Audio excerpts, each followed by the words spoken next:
Hi guys, it's Jaden. I'm back with another video. Today I'm going to be sharing my top 5 adrenal fatigue and anxiety disorder triggers. Let's get right into the video.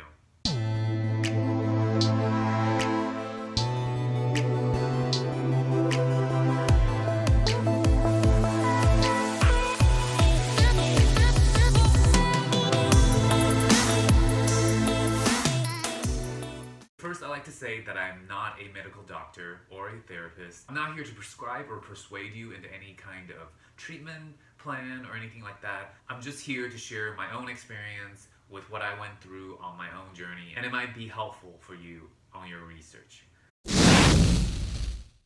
Alright, so the first one is heightened emotions, extreme heightened emotions. I would find that when I would get too angry, too excited, too happy, too sad, too depressed, too fearful, any kind of emotions, if I let myself get too extreme in these emotions, it would be a trigger and it would send me into the symptoms. You definitely want to be present with how you're feeling and keep yourself in that sweet spot, balance, not too much, not too little of any kind of emotions. It's going to prevent you from going into panic episodes or full-on system crashes and just chronic fatigue and stuff like that. Trigger number 2 would be overtraining or overexercising. We need physical activity and exercise while we're trying to recover, but too much of something is never good, especially when you're trying to recover from this type of health imbalance. You want to apply moderation in your workouts and your exercise and your physical activity. You want to do just enough to where you feel energized, you feel like you are relaxed and feeling good after you work out, not where you're feeling exhausted and in a catabolic mode. It's very important because once you hit that threshold of exhaustion, that's a huge stressor on your system, and it's going to cause your body and your brain to send out signals of anxiety, stress, and then you're going to go into that panic mode, that systemic crash. Trigger number 3 would be being overly stimulated mentally.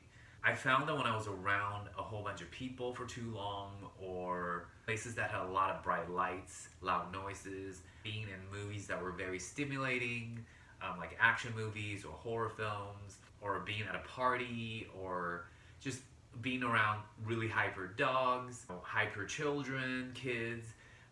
Those were things and also people that would have to avoid or limit myself to, because you simply don't have the extra energy to match that type of energy that's being thrown at you from loud places, bright lights, intense movies. It's just going to exhaust you. And again, it goes back to exhaustion's going to send out stress signals to your body and in your brain, and it's going to cause you to go into your symptoms. Trigger number 4 would be overeating or undereating. You don't want to be too full, because then your digestive system is going to go into overdrive. Again, it's going to cause your body and your system to stress. Same thing if you starve. Starvation is a form of stress. It's actually one of the most primal form of stress that your body can go through. So if you're starving, or if you're trying to cut calories too drastically, or you just simply forgot to eat a meal or didn't have time to eat a meal between your appointments or whatnot, you're going to find yourself feeling anxious, and then very quickly it's going to lead to the symptoms. I do have a full playlist of symptoms that are related to this health imbalance, and I'll link them up here. You can check those out. It could be helpful for you to watch as well. Trigger number 5 is sleeping too much or not enough. Of course, we need sleep to recover. Our body needs sleep to regenerate and rejuvenate, but too much of it could also lead to anxiety and stress, and same thing with having too little rest. Try to get good quality sleep at night. Go to bed on time. For me, it was between 7 and 8 hours of sleep would be optimal for me.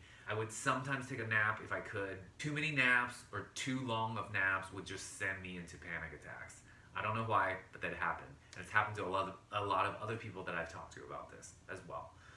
those are my top 5 triggers. 2 key points, I just want to go over them again, is being present, knowing, being aware of how you feel and what your body's telling you, and finding the balance and moderation of your lifestyle in all those areas. That's going to be really, really helpful for you if you're trying to recover from the same type of health crisis that I went through for a year. I like to thank all my subscribers for tuning in, watching my videos, interacting with me, and commenting. It really, really helps out my channel, and my channel definitely is growing now every day. I'm very, very happy about that. If you like my videos, please give me a thumbs up. Feel free to comment and ask me any questions or share any symptoms or ideas that you may have regarding this subject, because maybe other people who are watching my videos could benefit from your comments as well. I hope you guys have enjoyed this video and spending time with me, and I will see you guys in my next video.